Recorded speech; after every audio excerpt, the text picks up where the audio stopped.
พี่น้องทักทายสบายดีพี่น้องมื้อนี้ก็ออกให้งานแปลงทางพี่น้องอยู่บ้านนาซานเฮานี่แหละพี่น้องเอ้ยอันนี้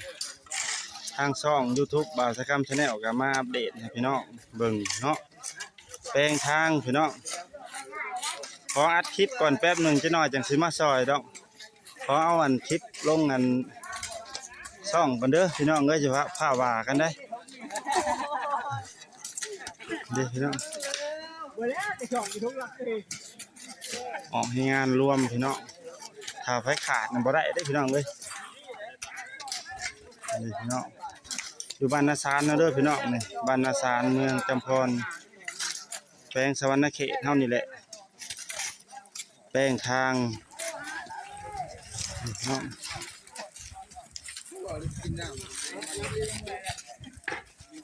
งานรวมอัดคลิปก่อนจังน้อยนึงไปขอบคุณพี่น้องเริ่มตั้งแต่อันนี่ขึ้นมาพี่น้องเลยรอเบิ่ง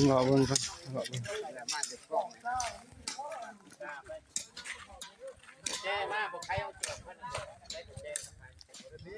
พี่น้อง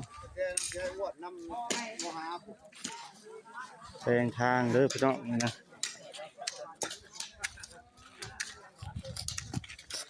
อันนี้สิเป็นอันกลุ่มสาวโสดเนาะอันนี้เนาะได้ออกช่อง YouTube แล้วมันนี่กลุ่มสาวโสดสอมทางนะสาวโสดก็มีบ่สาวบ่โสดก็มีเนาะ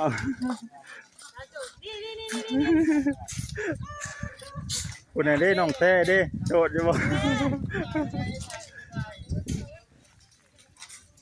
ตามลำดับให้พี่น้องเราขึ้นไปเบิ่งก่อนเดี๋ยวเพิ่งไปจอดไปเบิ่งพี่น้องเลยฮอดใช้เลยทางช่อง YouTube เอาไปทำ Channel กันให้เบิ่งก่อน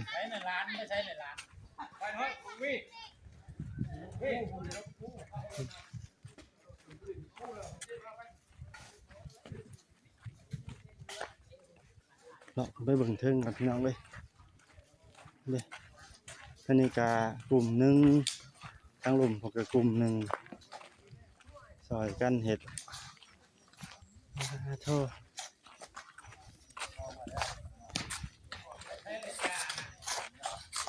หน่วยได้นี่เนาะพอพี่เนาะฮะหน่วยหาเนาะหน่วยหาเฮานี่นะฮะอะไรก็มีชื่อหน่วยนะ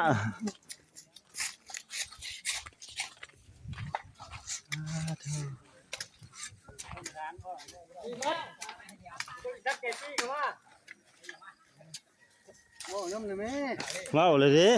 อันนี้หน่วยหาเด้อพี่น้องหน่วยหาหน่วยหา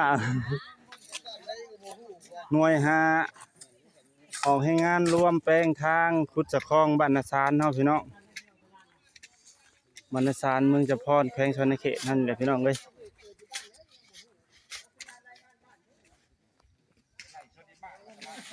พี่น้องเอ้ยซื้อน้ำซื้อในตอกแก่ใหญ่เพิ่นใกล้มาได้กินแล้วบาทนี่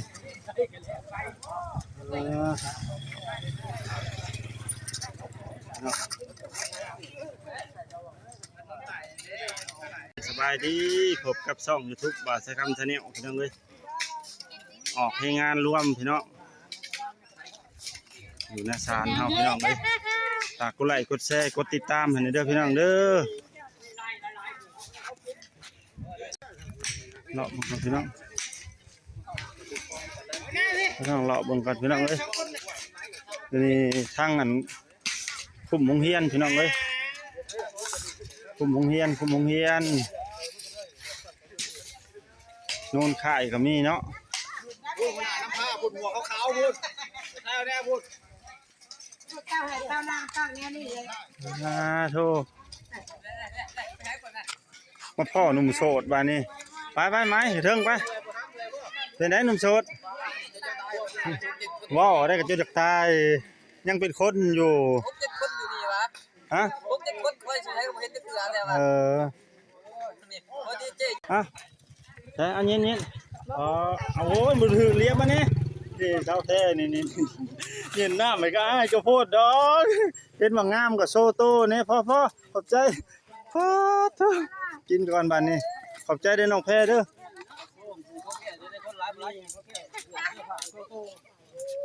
โซสาวให้โซอันนี้น้องแพรนี่พี่น้องทางท้ายบ้านพี่น้องทางโน้นค่ายทหารนั่นเนี่ยทางท้ายบ้านนาซานนะทั้งแป้งทั้งภาคส่วนเทิงเด้อพี่น้องนี่เด้อทางส่วนหลุมก็ถือว่าอัปเดตให้เบิ่งแล้วทางเทิงโน้นค่ายเฮาเนาะนี่บ่ได้เอามาเฮ้ยมาเฮ็ดเวียกมื้อใหม่ก่อนเมื่อซื้อเอาได้อยู่เฮือนเนาะโอ้พ่อบ้านเฮาก็ดูแท้เนาะถ้าสมาชิกเฮ็ดพีกรถก็เด้อพ่อบ้านเด้อเฮ้ยโอ้ไปเลย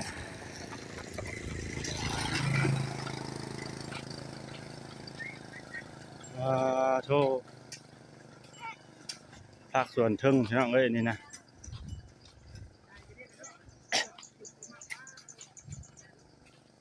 เบิ่งมาสุดอยู่นี้พี่น้องเอ้ย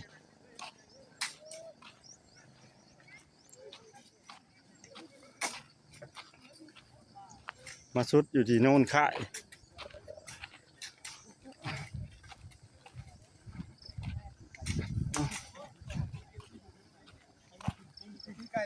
พี่น้อง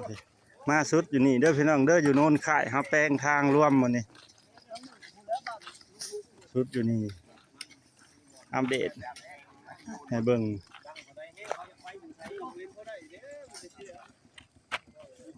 อันนี้นะบ่เห็นยังก่อนนี่นะสัมภาษณ์แน่ทาง3 บาทนี่โธ่กินน้ำบ่มื้อนี้ออกงานบ่โธ่อยู่ป้าอยู่หาป้าบ่ยืมถึกเตื้อมออกงานร่วมเด้อพี่น้องวันนี้เด้นี่เพิ่นเมื่อยเพิ่นก็มากินน้ำยังบ่แล้วอยู่นะนี่นะว่าเรามีแต่ผู้หล่อๆนะหนุ่มโสดวรรณชานเด้อพี่น้องนี่นะชาวใดจะว่างก็มาเป็นหวานใจให้แน่นี่นะนี่มันก็ฮะเมียก็บ่ทันมีไปแล้วผู้อันนั้นก็โสดคือกันเนาะ